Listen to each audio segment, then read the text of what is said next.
Schoenberg, who tells me becoming homeless happened so quickly. The kindness of others is why she's back on her feet, and she says that's the key to turning communities and lives around.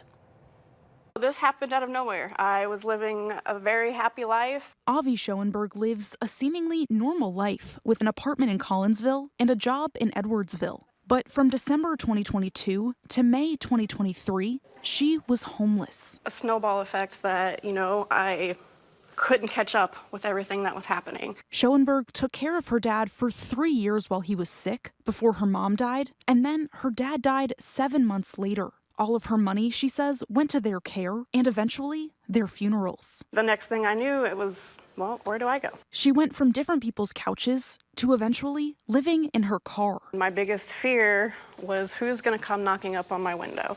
I didn't actually get rest. I didn't actually have peace of mind. I had warmth from my car, but I felt still, out in the open anyway because I was just never felt safe where I was.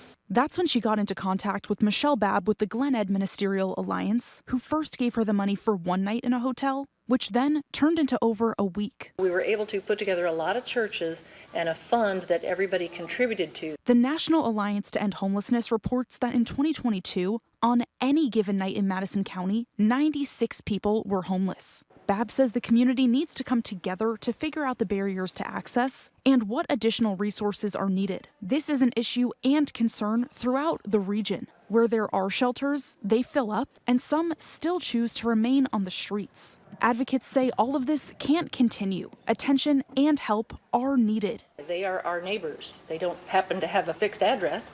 They could use some help and they could benefit from some consistent help. Schoenberg says she wants her story to be an example to others, the importance of kindness, and that everyone deserves a warm and safe place to go. There are people that are willing to be there for you in your darkest times.